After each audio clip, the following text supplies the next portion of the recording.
by one of these AP journalists. She wanted all the secret sauce and all the mechanisms about how the analytics are done, which I think that in some degree you should probably show your hand to make sure you're not full of it. Right? But I don't have something that took me 3 or 4 weeks to do. I don't have the ability with all the obligations in the world to give you all this stuff in a couple minutes. So I sent her instead an article that General Flynn and I collaborated on that has 10 points that have been valid, some of them all the way back to 1892. Hey, anybody in here alive back in 1892? Other than you. So 1892. Look, what we're looking for is this. We need to know that our elections are secure and that they're real. Okay? So if I'm wrong, then it's a benefit to the country to have clean elections. But I wouldn't be acting like this if I thought I was, and neither would about 45 to 55% of the country, depending on what numbers you read. So you are not alone in your beliefs here. I have lawyers, doctors, white collars, blue collars, minorities, whites, everybody filling up my inbox. It's like, hey, we've been watching this going along. Okay, this is not people that don't have valid opinions. This is every stripe of American out there that has problems with what happened in November. Yes. And the more this administration goes on, the more the administration goes on, and people feel the pain. Somebody go pick the beer up. The more this administration goes on with the issues, with life getting more expensive for everybody, with your border down here being overrun, the more support you'll have. That number is going up in the people who don't trust the election results, not down. So we're asking people to put the cards on the table. All right, so I've been given a very large platform I did not expect to have. But my main goal and desire is to see all of you guys taking an assessment of what you do well. Because every one of you do well. I mean, everybody give Heather a round of applause.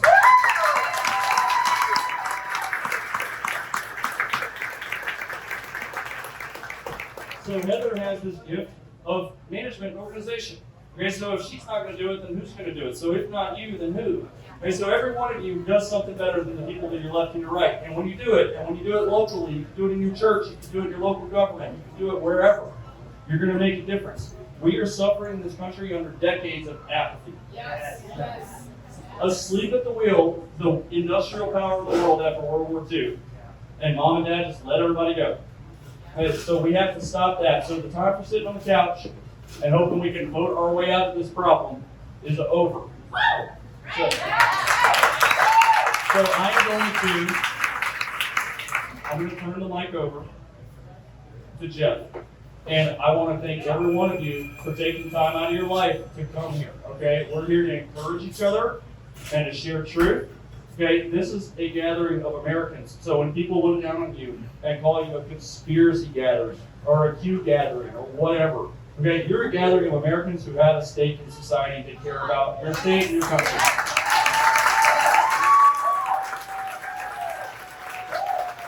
Now, who's going to support Mr. Zink here in his run for Congress? All right, I'm going to turn over the mic, so thank you guys. Thank you, Seth. All right, who is this guy named Jeff Zink? Nobody ever needs to, somebody needs to know about who I am, what I stand for, what goes on. So, I'm a West Texas Panhandle country boy. You and I have something in common. Texas. I moved here as fast as I could. That was 12 years ago. Met the love of my life. Waited 47 years for her. And Stephanie, unfortunately, she's not able to be here because she's sick. But she sends her love to every one of y'all. Now, why on earth would a old, white, conservative, Christian male that's straight get into politics at this time? Oh boy. Well, I'm doing it reluctantly. I'm also being obedient to my Heavenly Father.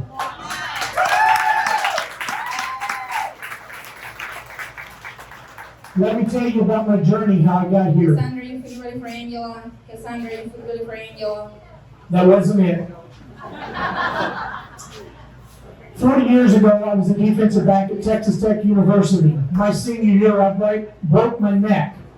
I started having migraine headaches at that time that started increasing over the next 40 years. 8 years ago, I went to Burroughs where I walked into an ER and he asked what was going on. And I said, well, I feel like Shelby, you could really preparing.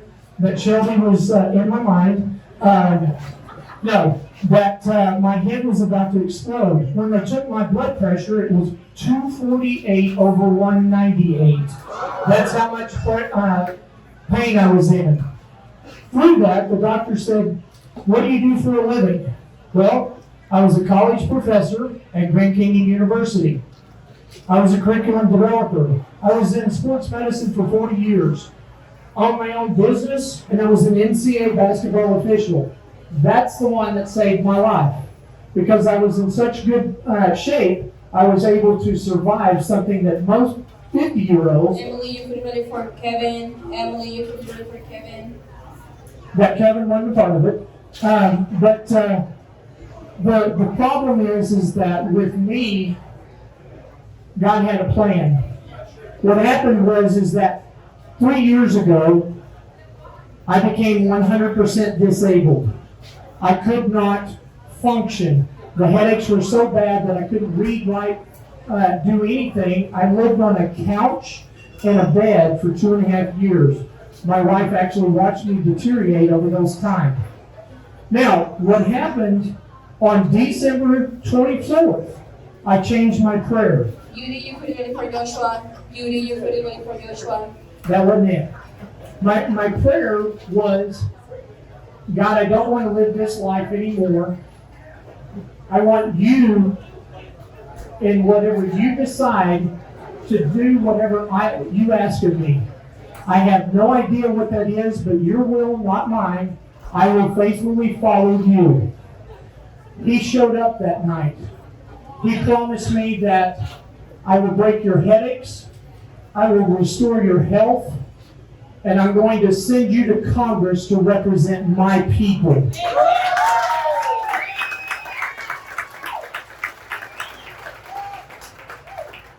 Since that time, December 24th at 3:30 a.m., I have not had a headache one since then.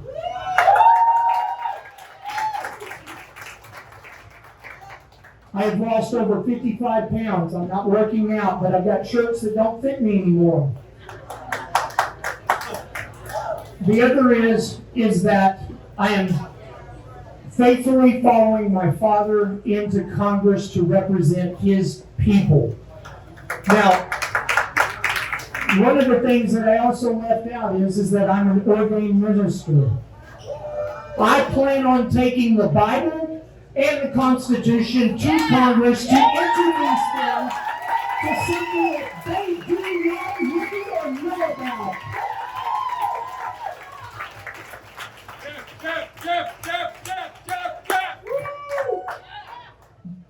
I'm taking seriously the fact that our country is not being represented. The person who I am going against is called Ruben Gallego. This is a gentleman who took his top off on a camel in Qatar, decided that he would disrespect the Arizona people, the American people, and the Qatar people as well. Then, on top of that, he decided to introduce a bill on the House floor that if you were a veteran, in January 6th, at the Capitol Hill, you will lose your benefits. This is who I'm running against. Also, one of the things that you're also looking at is the only congressional candidate. I told you that I was living on a couch in a bed and I couldn't get across the floor for 15 minutes, or across the floor, period. I spent 20 hours a day on the audit floor. I'm the only candidate that was directly involved in the audit to foresee that election integrity is going to be done. When you think of a candidate, I want you to think about somebody who says, I support the audit. Then think about me, who spent 20 hours a day. That's how God has healed my body to the point where I could stay 20 hours on the floor And I have witnesses that are there. Everybody who was involved in the audit, raise your hand.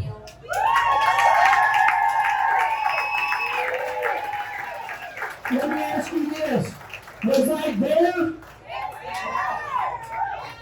So there's people that say that they support it, and there's people that will do what is important. I'm going to be a doer, not a sayer, and that's exactly what's taking place. Now, the last thing about me, because I was on January 6th, my son went with me.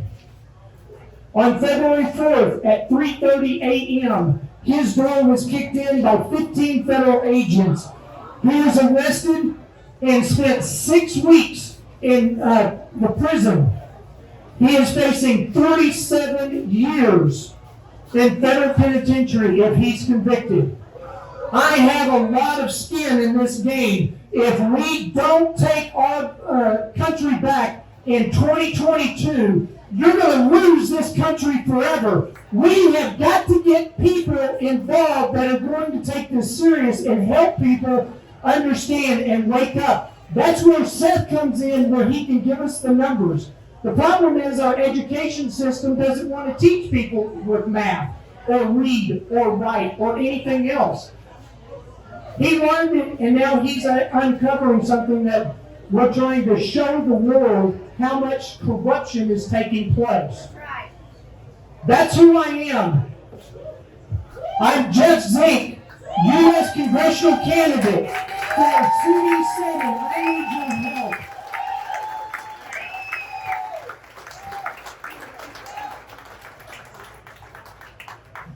What do you think?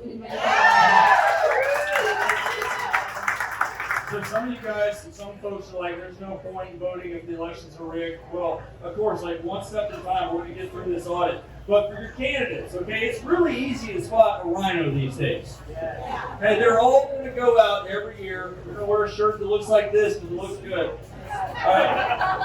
You know the look on the Christmas card, right? Got a shotgun over the shoulder, got the family next to them, happy holidays kind of thing. They look conservative once a year. They go to the Iowa campaign look. So this year, I think that everybody needs to remember the story of the Passover. Okay, so instead of saying who do we need to primary, you ought to say who do we need to keep. Okay, so everybody on the first pass is getting primary, every single person, including Jeff when he gets in the office, okay? And then the second pass, we're going to go keep on the guys that deserve to be back in office. Okay, we've been for too long settling for comfort and looking at a certain party identifier and expecting that person shares your values and beliefs. They take turns in the U.S. Senate betraying their voters. Okay, so everybody that really stiffed President Trump on the certification of the votes had just been elected in 2020. So those are the ones that take the fall. And of course, as midterms or elections, big primaries come up, they turn into super conservatives. Okay, but you can tell people by their fruit. So everybody needs to be involved. You need to understand, you need to vet all these candidates, and it's not just 90 seats. It's not just U.S. Senate, U.S. House, or federal offices. It's local. The kids that are, the people that are putting masks on your kids. So who has a problem with that in your school district? It doesn't matter how conservative your district is. My county's 80+% conservative Republican. And we were doing masks until the parents got so angry about it that they finally backed off. In South Lake, Texas, which is not far from where I live in the Fort Worth area, a bunch of angry moms went in and fired the entire school board over critical race theory.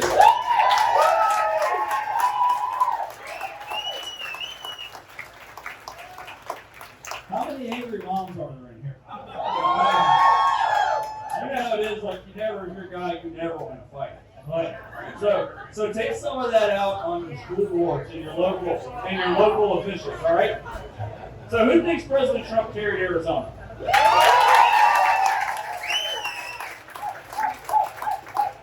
Do y'all want to know who has an easygoing stomach right now? Do y'all even want to know the numbers on this? Yeah! So you have two counties that badly need audits, okay? The one that's going on and then Pima County. But Maricopa County, when was the last time Maricopa County voted for the Democrat nominee? 1948. I heard it out in the crowd. That was Harry Truman. And Harry Truman won that county, and he won. Is it still Maricopa we're in right here? So Harry Truman carried Maricopa County and carried Arizona. And that was the only time after World War II, with the exception of 96, where Arizona voted for the Democrat. And even in 96, when Bob Dole lost Arizona in Clinton's re-election, he still won Maricopa County. So Maricopa County has a pretty solid track record of going for the Republicans. Trump carried the county in 2016 with fewer votes than Mitt Romney had 4 years earlier. He still carried it. So the previous Republican record for votes gained in Maricopa County was 199,000 for George W. Bush in 2004.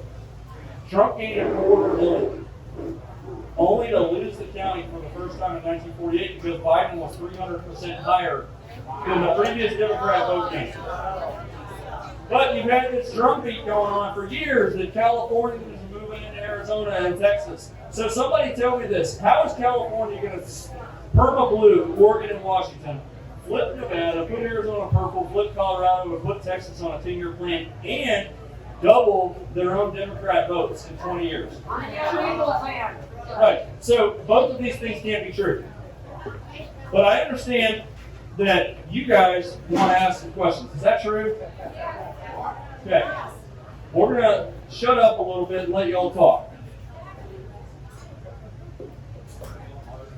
If you'd like to come and ask a question, come on up here. And, we will take that question. If you want to ask a question, you can come on this side over here and ask the question to Congressman. I already love you, Congressman. And Seth Keshel.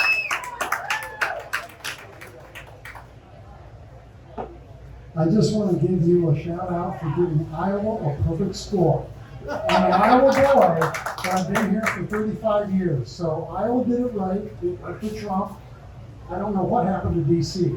You gave them a 0-2 because they're so far Democrat. Who would really should have struck it?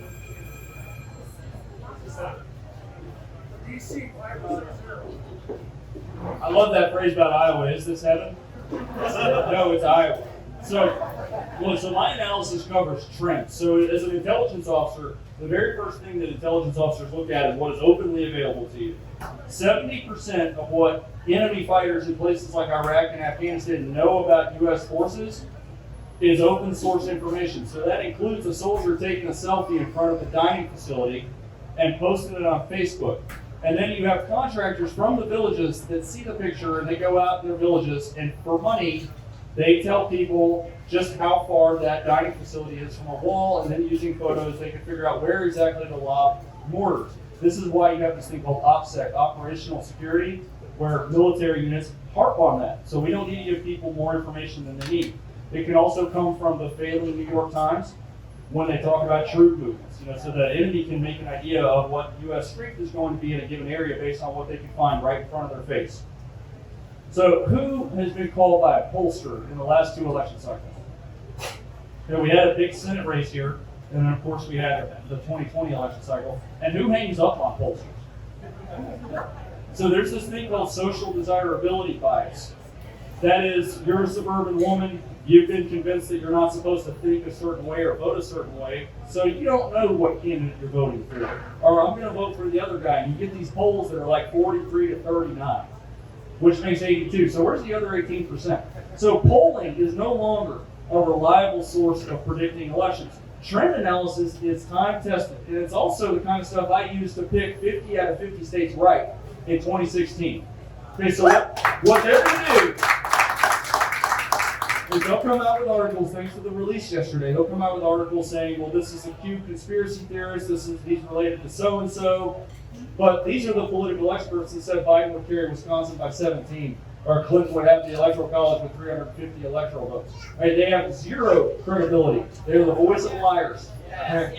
So the mainstream media, now we have real media here, raise your hand. Yeah. We have a gateway pundit here.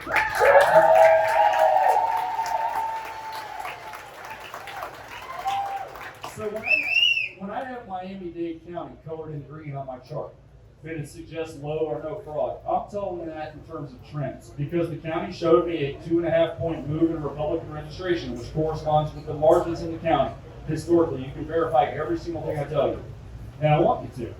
Okay, and then what you saw in the results, you saw a 20+% swing in margin in favor of Trump in Miami-Dade County and a loss of Democrat votes, so the county goes green. And why? It's because I need people in Florida focusing elsewhere. Because what you need is you need the public support of people that don't think like the people in this room. Okay, not crazies like Reuben, okay? But the tax cut, soft Republican in Maricopa County that's out there, they voted for Trump, and now his Twitter cost them the election. Okay, that guy, that's who you need on your side. So you need to come across as credible. We need to be credible. Okay, we need to outline why. That's why I give you all these numbers. 1892, we go back. General Flynn and I went back and verified everything. And my gosh, that man at 12:30 in the morning, he's like, I need you to read this one more time. I need you to make sure. And by the way, did y'all ever hear that story about how my social media ever came to be? So we were sitting there, I went up to Ohio to film an interview with a journalist named Doug Wade. So Doug unfortunately lost his son last week. And I posted about him on Telegram, and a lot of people came through and donated. But so Doug's a small-time guy who's made a decent YouTube channel, which has been squashed and censored. And we shot an interview. It was 20 minutes long. It was aimed at... Emily, you put a minute for Chris. Emily, you put a minute for Chris. And it was aimed at, here's fact. Okay, this is not fiction. This isn't Trump won every state. This isn't, Biden got 20 million votes. This is fact. And it went out, and it was perfect for that audience that we're talking about. That 20% of the population could still be persuaded. And General Flynn got this interview. I sent it over to him. And he says, hey, this is great. I need you to send me Doug Wade's Twitter handle. This is when he still had a Twitter. And I need you to send me your Twitter handle. And I'm like, well, sir, what Twitter handle? So a 3-star general comes back down, and he says, how the hell do you expect me to tweet out your interview if you don't have a Twitter handle, right? So I'm kind of screwed at this point. What am I going to do? Put an alias out there? 6'6" and sexy? So there it is, Seth Keshel, Twitter account.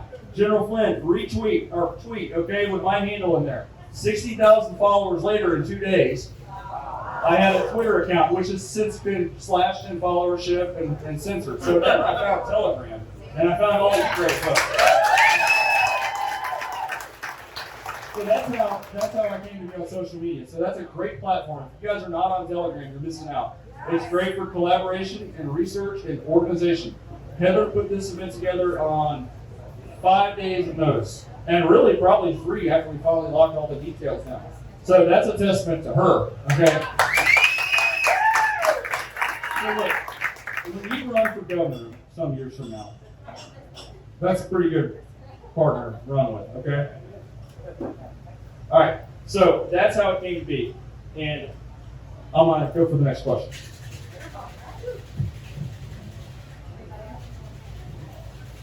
Show vehicle is ready. Show vehicle is ready. Thank you, Seth. You're a great speaker, and I like your message. My question is, we've got a lot of information regarding how much in 2020, where I still think the truth lies there, with all the damn cheating going on. We've got it on video, we've got NSA information, we've got a lot, we've seen a lot. What I want to know, with our Republican Board of Supervisors not doing much except Ms. Fan, and thank you very much, but I want to know when all of the Republicans at the federal level, at the local level, are going to grow some cojones and start prosecuting these people. What can be done about it?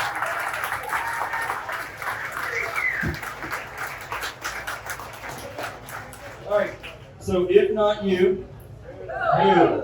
So somebody in history, somewhere, is going to do something unprecedented. We may not know when or where that's going to happen. But in Arizona in particular, there's a really easy way to get everybody off your back. And that's to turn over all the subpoenaed equipment. And it's not just machines, it's a lot of stuff. You heard Cyber Ninjas on the 17th. They said there are 74,000 mail-in ballots with no record of having ever been sent. What should the very next question have been from everybody in America? How many votes did Biden win the state by? Should have been the next question. Correct. 10,400 votes. That should have been the very next question. And then, of course, you had the muddying of the waters, which is those were in-person early votes. It's one or the other. Okay, I'm inclined to believe that somebody that's been auditing for 3 months would probably know. Like, I mean, I knew what address I was driving to today because I was prepared to be here. Okay, so you have this squabble where it can be easily settled, but it's not. Okay, so it kind of makes you wonder if this is actually, why isn't it being heard in federal court? Because it was predetermined outcomes. Okay, a lot of you may not have known about Alaska. Alaska, you remember it took 3 days to call Alaska? Trump still won the state by 10 points, even with all the issues there. Why didn't we take it out? So Alaska was clearly a 3-point putter chip in the event Biden was stuck at 268 electoral votes. So it was on standby for 3 days. Okay, until you had Georgia and Arizona that were good for Biden. All right, so this is something that can be easily resolved, and probably even with somebody getting a little plausible deniability and still saving their scalp right now. So they're not giving the information out because it would be damaging. And we had ballots scanned multiple times. Was that correct? Ballots were scanned multiple times. You can't tell how many times they've been scanned. We had hand count taking place. All right. So at the audit, we had a hand count. It was a triple blind study that was done. If anybody understands research, the best research you can do is a blind study. So what they would do is they had a loader and an unloader. Then as they would spin the carousel around, the way that they were situated, the people that was doing the hand count was in such a way that they could not see nor contact or do anything to tip off the other person. So they read the intent of the voter. That was very critical in the language that was used. With the intent, what was the presidential race and what was the Senate race? That was all that was hand counted on each one of those. Then we had a forensic account where we took a picture of the front, the back, and then 3 points under a microscope to look at specific areas for the potential of fraud or something else that may be nefarious. But it was where we could set and we could look at this. This is all on the azaudit.com or .org that you could go to. You could see this for yourself when it was up. Then at the end of this, we then took all of the tally sheets and everything else, organized them so that it reflected what was in the box and on the pallet. So we have made sure that we accounted for 3 times, because then at the very end, we took and we had a machine that would actually count every ballot. Didn't look at anything else. It just looked at the individual ballots and totaled that. So when we go to the Board of Supervisors and to Katie Hobbs, our Secretary of State, and we say, I agree, we had 3 tallies where we counted the ballots 3 individual times so that when we report those numbers, it will probably be a little bit different. However, I don't know that because I'm not privy to that aspect of that. And the other is I can't go any further because I've signed an NDA and I cannot disclose the information that I personally saw on the audit floor and what I personally know with conversations with Doug Logan and the Cyber Ninjas and everything else. We're going to wait. We've got another 2.5 more weeks before the report comes out. And then everybody will then know what I know, which, as Sonny Borelli came to me and said, Jeff, have you wasted our money? Have we wasted our time and our effort? And I said, no, it's going to be absolutely worth every penny. That's as much as I can tell.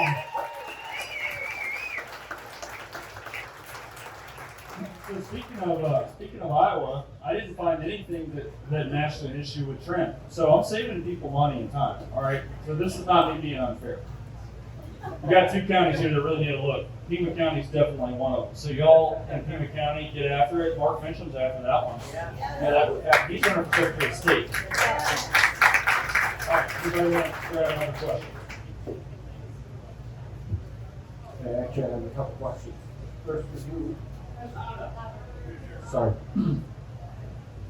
term limits? Yes or no? Would you vote for them? 2 for Congress? 4? 8 years. 8 years? Same as the president. Alright, alright. So it's either the 13th or the 14th Amendment to the Constitution talks about one representative for every 30,000 people. Which means that we could have 12,000 plus representatives for the United States. And Freestyle for would you liberty. vote for something Freestyle like for that? liberty. Would you bring that to the table instead of the 400 plus that we have now? Well, actually, 700,000 is supposed to be the representative. So let me. Right now in CD7, the question is would I vote for a lower representation of the people? Right now, there's 835,000 people. I did the research. I actually tapped into Seth's mind and got his didactics and everything. And I went to the CDC, which gave me those numbers. Then I also went to the Border Patrol and ICE, and I found that over 240,000 from January to March came into Arizona. I then turned around and then calculated that only 25% of that stayed in Maricopa County. Now, right now, I've been very conservative, saying that 40% of the constituents in CD7 are below the poverty line. When I actually did the numbers, and I can verify those, and we're going to put them on my website to do that, one of the things that I came across is that 67% are now below the poverty line. So this is something that as we look at this and we see what's going on, who is easier to control? Somebody who has their own money, can make their own decisions and do something on their own, or somebody that is dependent on the federal government, is dependent on what they tell them what to do and pay them a salary of $1,400 a month, which is 4,200% increase from the illegal aliens that come into our country. They only make $300 US dollars a year. Our federal government is willing to pay them $1,400 a month to stay here in a rent-free apartment or hotel at our expense. That's what they're doing right now. It's not that they think they're going to do it. This is exactly what they're doing. So with these numbers, we need to get serious about getting the message out and letting people know that the more people that are impoverished, they're going to be easier to control. Your voice is being silent on social media. We can't trust the media at all. Here's the other thing. 4 boxes exist in the United States. 4. The first one is what I'm doing right now, is the soapbox. How effective is it? You're going to be the determining factor. What I do know is this. Because of the soapbox not being effective, the ballot box is being used. Well, it's now failed us. The third thing is our jury box. And our jury box is also now failed us. Seth was talking about affidavits right there that were done. If you have an affidavit, that's evidence. People that are willing to state that if I perjure myself, I'm willing to go to prison, that is evidence. The fourth, and the one that we've only gone to one time in this country, and it tore our country apart. It took us years to overcome it, and that's the ammo box. What I will promise you is this. While I was there at January 6th, I was unarmed. The next time I go to Washington, D.C., I promise you, I will not be unarmed. We will stand up. We will take this country back. There's a reason why I wear a Second Amendment on my shirt and why I believe that God gave us our rights. It's ordained from Him. Congress, government did not give us those rights. We have them because we believe in the God Almighty above and that He created us equally in His eyes. Hence the reason why I say no matter what your heritage is, I will represent you because you are God's people. So with that, full term, 8 years, term limits. When I'm elected, I will only serve 4. I will then look for somebody who will represent the same values that I have. And then I will introduce that person to you.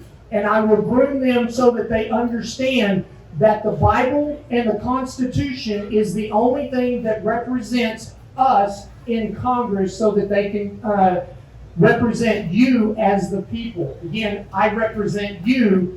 You don't work for me, which is exactly what Nancy Pelosi, Chuck Schumer, and all of them believe, that you are the slaves and that you work. That's not true.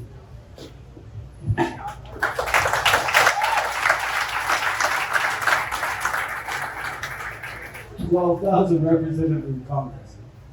What I want to know. 1 for every 30,000 people in the United States. Would you vote for them? It's a lot more difficult to buy off congressmen and senators if there's 12,000 of you versus 400 and change. Don't worry, Seth, I got a question for you too. I would literally have to look at the logistics on that. And the reason why is that we, the way it's set up right now, 700,000. Arizona was supposed to have gotten another district. We were supposed to have 10. They said that we didn't have over 1 million people move into Arizona. So if we actually bring it back down, but the logistics of that, I personally don't know what it would take in order to do that. If you've got any ideas at all, I'm helpful for any help at all. We'd have to build another building. Maybe just remote and COVID. Hi, Seth. I have a question. I have a question with respect to your data versus what Mike Lindell is doing next week with the Cyber Symposium. Is there an intersectional aspect to that with your data and his data? Right, so he asked how my data compares to the other data folks. So you have Dr. Frank, you have Bobby Pitton, and of course we have the cyber thing going on. So I contend that there are multiple ways of committing election fraud, and we know that. So my assessment of places east of here, Maricopa County is a fastball down the middle. Almost 2/3 of the vote in the state is from there. So there has to be a pretty rock solid way of handling that. But in the east, you have these big blue bubbles that, there was actually an article I posted on my Telegram before I got in here. So I got into a scrap with a rhino from Texas that is an advisor to Governor Abbott, which honestly doesn't give me a good feeling about Governor Abbott right now. But, so I came out with my numbers. And in my numbers, I'm still affording a record vote gain for Joe Biden. Okay, and a smaller margin for Trump than Romney had. This is not conspiracy tinfoil stuff. Cassie, I have ticket 175 ready for Lisa. That's 175 for Lisa. But, ready. I feel vindicated to see articles like I saw out of Houston where a Democrat blew the whistle on a fraud network in Harris County, Texas. Right. So, and I just took it and I sent it right over to Steve Ministeri, and I said, high turnout indeed of the dead and ineligible. Right. So, speaking of the evidence and the affidavits out there, I'll get back to the question. We do have a lady here who gave me an affidavit back in November about mail-in ballots being sent to ineligible voters. Okay, I didn't want to tell him who it was, but because I think you just yelled it out behind me. But incarcerated voters, okay, not eligible, getting literal ballots. So how many people got those in a 10,000 vote state? All right, so when I'm walking along the beach with my metal detector, and I'm looking at 20, 30, 40 years of trends and growth patterns for population and vote growth and trend moves, I'm finding counties, this is off. So somebody goes and gets their thumb pricked. Has anybody had their thumb pricked and the doctor said this value is kind of high? We need to test you for something else. So he's not confirming anything, he's checking because these are all the signs of this issue. Okay, so I'm finding all the signs of manipulation of the vote. Okay, and then you have other people that dig a little bit deeper. And these are people, I cannot do it from my vantage point. So people locally know, we've got people in Washington State, I flagged the county. And then you have people coming up on Telegram, you need to be on Telegram. And they're saying, yeah, we know exactly the condo places where they're going to fill up ineligible voters and they're sending out duplicate ballots. And these are the local knowledge. Like, so local people are critical for the fight. And y'all are the ones that did a first of its kind forensic audit. So that's a feather in your cap. Okay, so then we have the cyber piece. All the machines are capable of being compromised. It's not any one particular brand. So I don't focus much on how, I focus on what and where. Because I know it's there. Okay, so I don't have the ability, the forensic background to be able to tell you that answer, but I can see it. Like, and there's a number of counties, and one of them up in the state that Trump carried in 2016 and supposedly didn't hold in 2020. I had a lawyer contact me just the other day and said, hey, when you eyeball that county up here, you were 100% right. Flipping Biden votes, like flipping Trump votes into Biden votes. So that is a real thing, and it's also why people are avoiding these audits like the plague.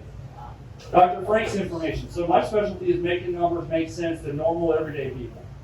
When you're in the military, they tell all the officers, did anybody know this? What grade level are officers supposed to write orders at? 8th grade level. Okay, so normal people have to be able to understand this stuff. So if you can't go to the steel mill workers in Pennsylvania and say, look at these numbers, and I'll show you why it's messed up, then you're not going to get the backing of all the people you need to pressure the people that can do this. So my stuff should be complemented by the other people, and it generally is. So mine's the first pass. Now, it doesn't mean that a county that I call green has no fraud. It just means that it's not going to be like you need to run and raise bloody murder about this county. Other ones are worse.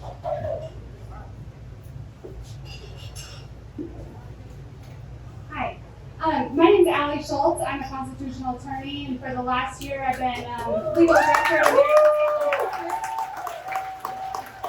I spoke here with my boss, Simone Gold.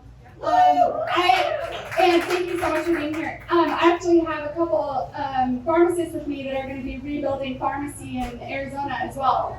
But I am taking a step back, but a much bigger step to focus here specifically on Arizona local efforts. Yes. And I have a criminal complaint that was originally designed for this mass genocide attempt, with all the evidence that an individual can use and file on their own, as long as you can find a sheriff or a prosecutor or someone to accept it and open the claim, right? But all the research is there, everything's there.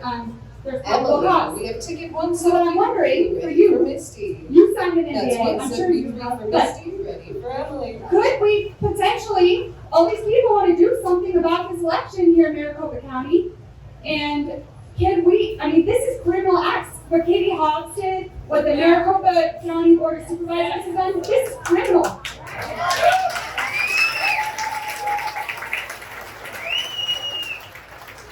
So I have a complaint that you all can file personally on your own, but we need a lot of people to file together. It's not tailored specifically to the election audit yet, but I'm hoping you can maybe hook me up with some people to work on affidavits and that, and then we can get that out to everyone. We can start seriously doing something to make a difference here.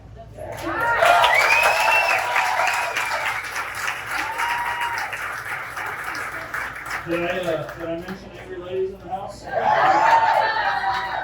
All right, so the pharmacist, can you all make sure you see me before we part company tonight? I'd like to talk to y'all about something. Okay, I'm gonna hand this one off to Jeff here in a minute, but I think that you're gonna have a bigger tidal wave of momentum based on what he just said about the audit in about 2 or 3 weeks. So you need a lot of popular support behind you for that. And so every narrative that is pushed by the left starts a little bit earlier. You've probably been hearing that California is going to put Arizona in the competitive column. I heard it in Texas for 10 years and we laughed.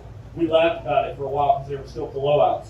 And now it's a little bit less every year and a little bit less, and then bam, state flips. Is it any coincidence to you that your sheriff in Maricopa County got gradually squeezed out, pushed out? Now who do you have? So who's supposed to be the law and order in the county? Okay, so that's not a coincidence. All right, Jeff, I'm gonna let you take it from here. I can take it from Benzone, and I can tell you that at the audit,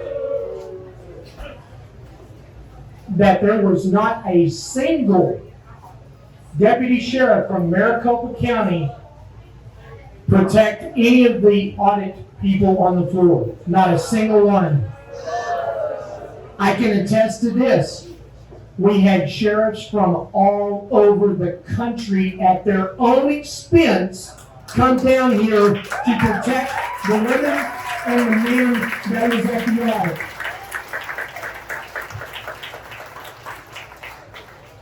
Now, the other thing too is one of the other questions that's asking me, were there Democrats involved? Were there independents? Were there different parties involved? I can tell you, yes, because you're also looking at the person that was vetting them out. I made sure that we did a background check on every person.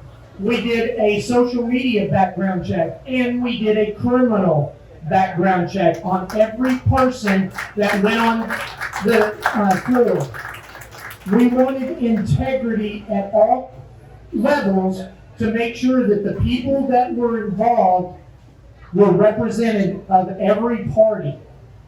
And I can attest to you that everyone was represented. Okay?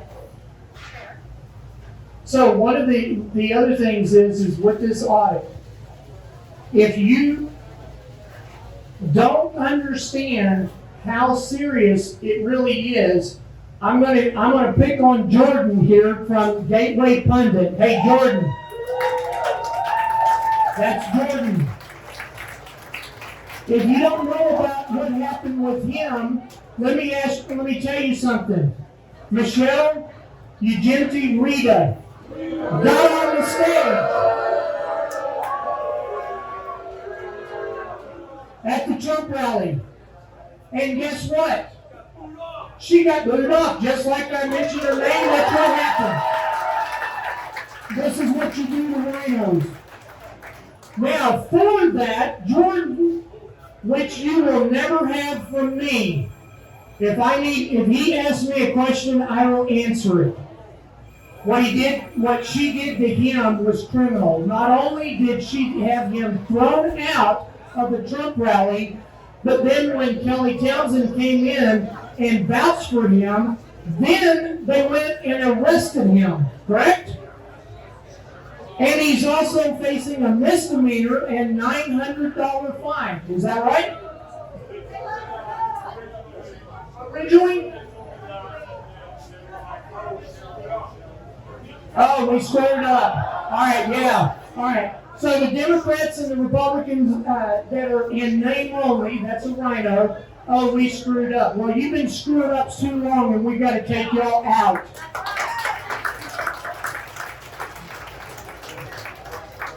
So let me have everybody give Jordan a round of applause for standing up for journalism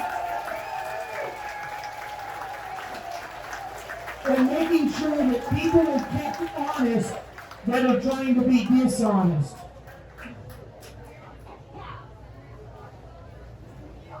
I was going to mention Michelle, but he beat me to it. That's how you handle it. All right, next question.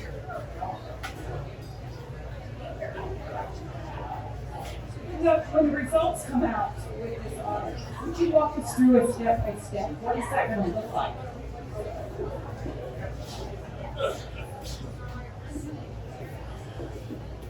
So one of the things that is in the process for Friday and Saturday, if you were involved in the audit, you're going to come to Eric Williams' studio.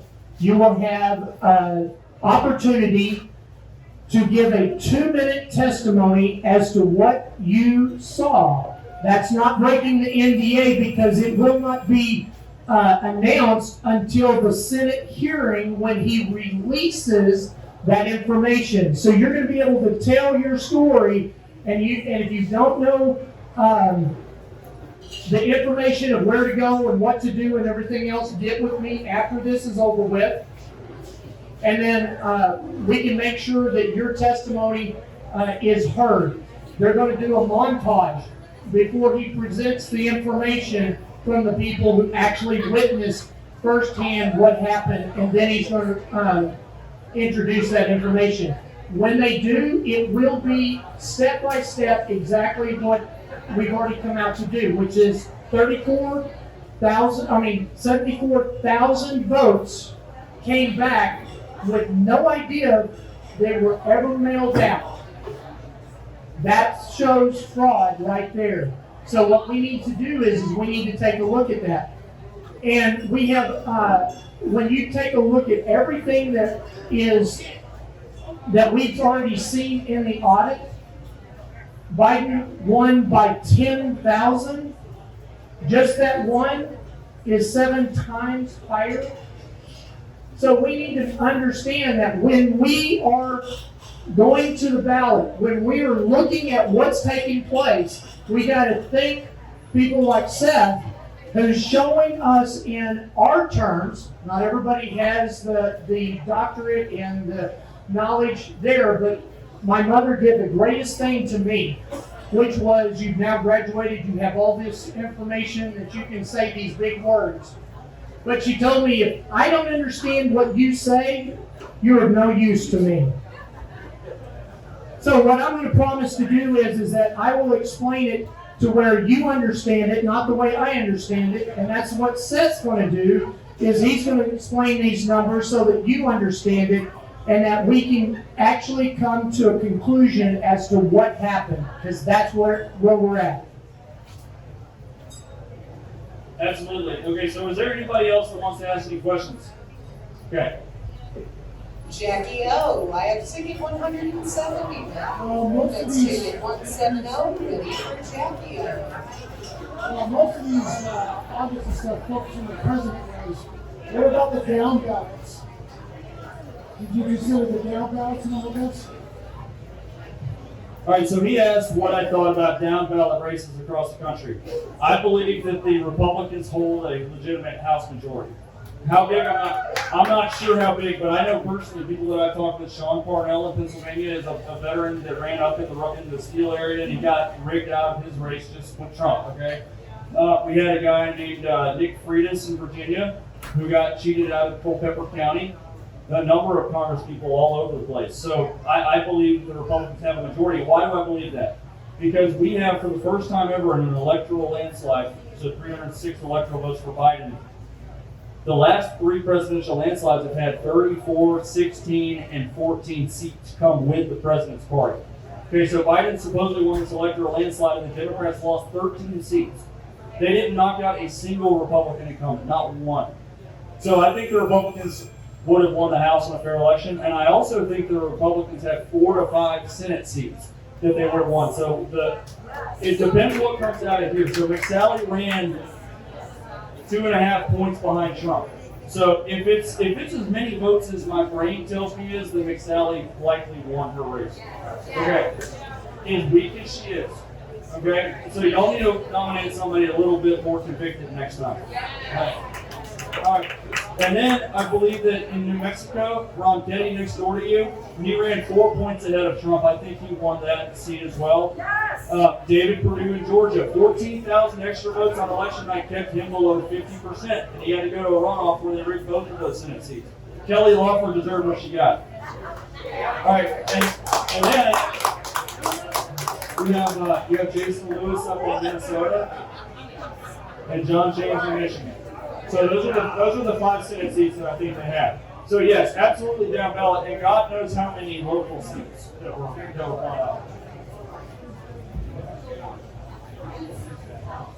out. Question on strategy. I have 2 kids and they're both married.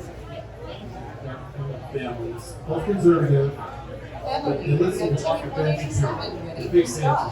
That's 187 for Scott, ready for Emily D. Is that something you could do with your number? Has anybody reached out to Ben Shapiro about these kind of numbers? Okay, so there's something in the military intelligence world called actionable intelligence. That was drilled into my head when I was a second lieutenant. So any intelligence officer can go. So an intelligence officer is basically an advisor. Just like Trump has all these cabinet members, a commander in the Army, so colonel, general, they all have a staff. You have a guy that runs intelligence called an S2 or a G2. You have a logistician, you have a personnel officer, you have a signal officer. Like these guys are signal officers, got all this stuff working for them. All right, so actionable intelligence. If I come out here and I tell you Arizona's going to be hot today, do you think that's going to help your operational plan develop? Or if I said Arizona's going to be hot, and because of the heat, they're not going to be able to take off on their helicopters because once you get above 10,000 feet, you have issues with lift. Okay, you're not going to be able to use this air platform. You're not going to be able to see because of the dust over here in the valley. Okay, so you're going to have limited visibility. That's called actionable intelligence. So, we have a lot of stuff out there like Ben Shapiro. His brain exists in a textbook. Okay, so it's great. That's how a textbook is. But like all the battle plans in the military exist in a textbook too. You have a battle drill called knock out a bunker. So it's like, here's a handbook, how do you knock out a bunker? This guy goes that way, this guy goes that way. It leaves out the part where this guy's gonna lose his legs, this bomb is gonna blow up here, and like it's a little simple. So he kind of exists as an academician, and I think you need people like that to a degree. But you know, if you want to go along, get along, and have FaceTime with all the major networks, then you have to temper down the populism. Okay, so you know you should be able to convince most rational people. When I showed the 10 points, we didn't have a PowerPoint slide up here. By the way, I don't know, did y'all know that I was an Army Ranger? I was a PowerPoint Ranger. So I could have absolutely flip, but I have 10 points in a Western Journal article that I posted again today that I sent over to the Associated Press. And I said, why don't you chew on this one?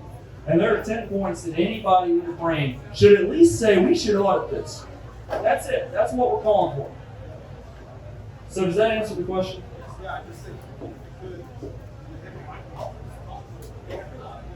Michael Knowles knows. So there's a lot of people that know and they don't want to get kicked off Twitter. Okay? So that's it. So like you can see it, people's pundits. Richard Harris, he knows. I've seen him on the war room. I've talked to him. He knows, but he doesn't talk about it anymore because he's got a polling business. I'm not necessarily saying that's a strike against his character, but you can see that some people have moved on. To me, there is no moving on from 2020.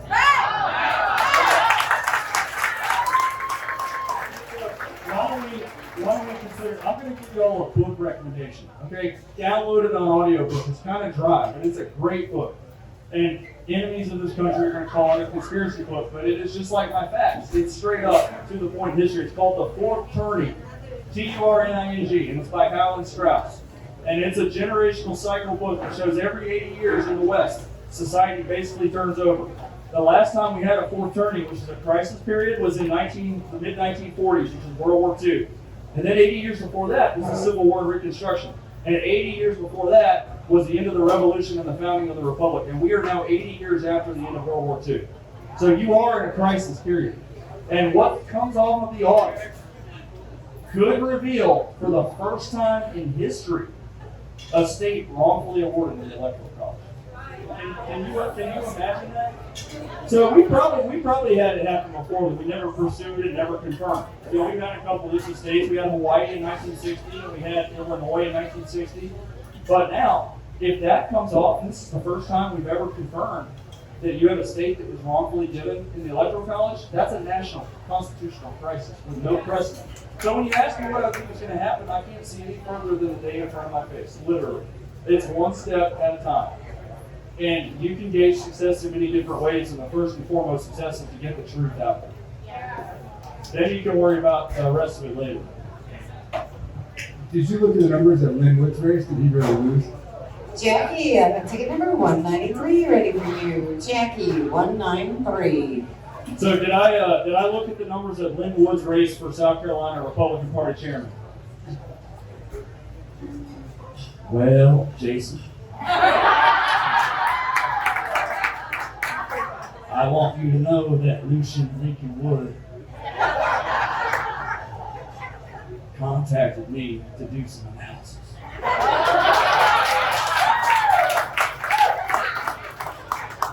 And he said, now Seth, we know that the ladies love you.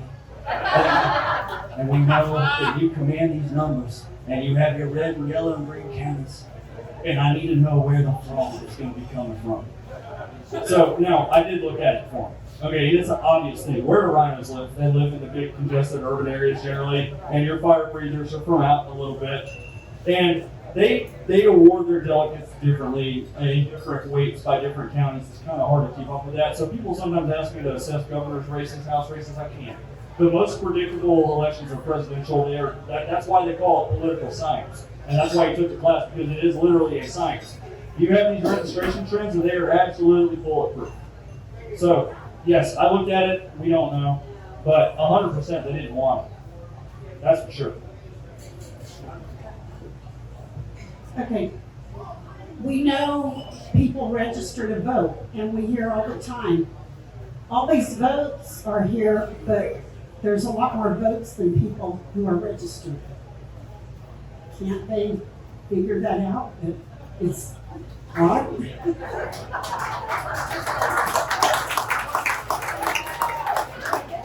Well, that sure was a racist question. Are you some kind of right-wing Jew, maybe?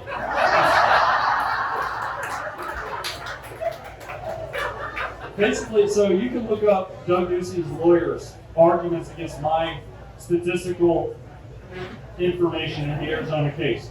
And the only argument was he makes it saying that he shouldn't have got that many votes. Well, I mean, I have history as my best gauge to show you this, and also the other column of votes matters to what the other one does. So if you have 250,000 votes for the Republican candidate in a Republican county that hasn't been blue in 72 years, there are less voters rattling around to change parties. Right. So the way a red county or state turns blue, it's just like if you watch your favorite show, like The Office. Do you remember The Office? All right, that thing was great for about 6 seasons with Michael Scott. And then you get into season 7 where you get Robert California. And it goes downhill. Some of the episodes were funny, but they were either sink or swim. And what happens is, here's your ratings, and then it kind of bottoms out like this, and then eventually they just cancel the series.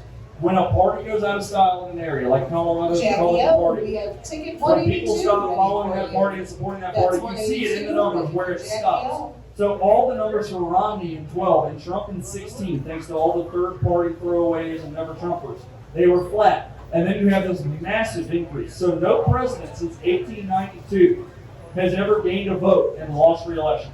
Trump gained 11 million votes. And so that's one of the things these people can't point to it. They say COVID, high turnout. Well, do you know what suppresses the argument when people tell you about high turnout? What if Republicans didn't like Trump? Your dinner's ready, Haley Rhodes. Okay, this will be the last thing. If Republicans didn't like Trump, where did the 11 million votes come from? And where did the 94% primary support come in? And then you had Biden, who was he was absolutely knocked out on his feet in Iowa, New Hampshire, and Nevada. Nevada is where they reached minority support for a potential nominee. He was absolutely not a valid contender for the nomination until they made everybody drop out and fixed the nomination for him. So that is your indicator for where his energy and candidate enthusiasm should have been. And it looks to me like high 60s, mid 60s. All right, so we've got to wrap it up. Okay, we're gonna give it to Michelle. Hey there. So I liked I liked all the questions, but I really liked all the question that had to do with what are we gonna do? So one thing that I want you to do, have you all downloaded Telegram? Yeah. All right, get your phones out and join Jeff Zink, the number 4, Congress. And the reason why you want to do this is because when the audit comes out, and we need to go somewhere together with our flags, with our Trump hearings, then we're going to post it on there, right? Something else you should do is go on Seth Keshel's, which most of you probably are because you're here. Right. And then one more thing I want you to do, if you don't mind. My husband suggested today that he wanted to donate his Green Bay Packer Rodgers jersey. Thank you, Stephen Penn. And in order to, we're going to do a quick raffle. And in order to do that, you would text the word Jeff to 888-962-9465. Because y'all said you wanted to, you all told Seth that you wanted to support Jeff. So this would be one way to start supporting Jeff, is to text the word Jeff to 888-962-9465. And then we're gonna draw a name in the next 15 minutes for that jersey. Anything else? The other thing is that I know a lot of you want to talk to Seth individually, and that's totally fine. And we'll be wrapping things up because they're going to have gold riding here in just another hour or so. Alright, so look, something I do normally at events, I have to kind of gauge the mood of the audience. Okay, so who's going to get involved now? Like, if you're not already involved, who's going to get involved? Okay, because if you're already involved, then my hand is off to you. Okay, if you're not involved, there's actually, you can learn something from everybody. Okay, and you can learn it from people that you don't agree with. And there's one guy in soft tax cut Republican land named Eric Erickson, who I don't agree with much about. He's a journalist, columnist, he used to write for Red State. So he says one thing that is 100% true, and that is you will be made to care. You will be made to care. So what happens when they turn a state blue? You have about 8 years to elect a Republican governor or upset with a Republican senator. Okay, and then over time, they redistrict to carve off the House seats to where you get these very slowly advancing Democrat majorities, and then the state becomes engineered. Okay, and you're kind of looking at Nevada like that right now. It's kind of tipped. So you guys have got to make sure you are the watchmen on the wall. Right? You're the people that, it is we the people. It's not we the politicians. So, look, I want all of y'all to stand up.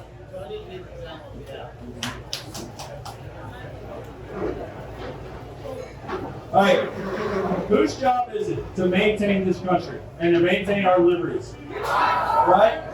Okay, who is going to stand up for our rights and our Constitution? Right? Okay, put your hand up in the air. I state your name. Do solemnly swear. That I will support and defend. The Constitution of the United States. Against all enemies. Foreign and domestic. And I will bear true faith and allegiance to the same. And I will well and faithfully discharge. The duties of the position of which I am about to enter. So help me God. So you have just taken a vow to protect your own liberties.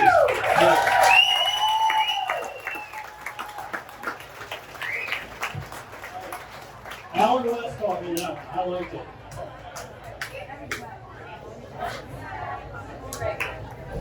Hey everybody, I want everybody to put their hands together for Larry and the Buffalo Check for hosting us.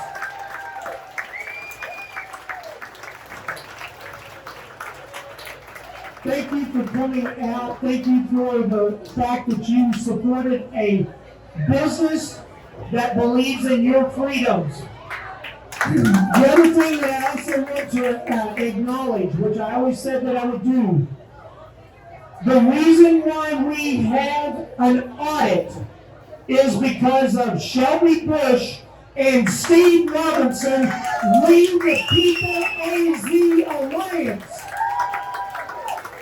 They're the ones that got the audit started, and now we're going to have Arizona leading the way for America to show that fraud took place, and that we have a president that is not a president, he's the resident because he was falsely put in because of fraud. With that, make sure that you go and you find out more about me at www.jeffzink4congress.com. I have a mission statement that's there along with what I believe in. Second Amendment, First Amendment are all there. I will fight for your rights. All right, with that being said, we're going to start auctioning off our shirt. That's right, we're gonna scroll down right here with our great technology. Cassidy, I did number 203. And the last four phone number. Cassie. What is your name, sir? Kenny Brunk. Okay, he's gonna choose. Here we go. The last four of the phone number is 5829. I hollered at 0, ticket number 202, ready for 0, ticket 292, ready for Jane. Wow! She said she doesn't like the store, but congratulations. What's your name? Lucy. All right. Well, thank you so much. Have a great evening and drive safe home. God bless you.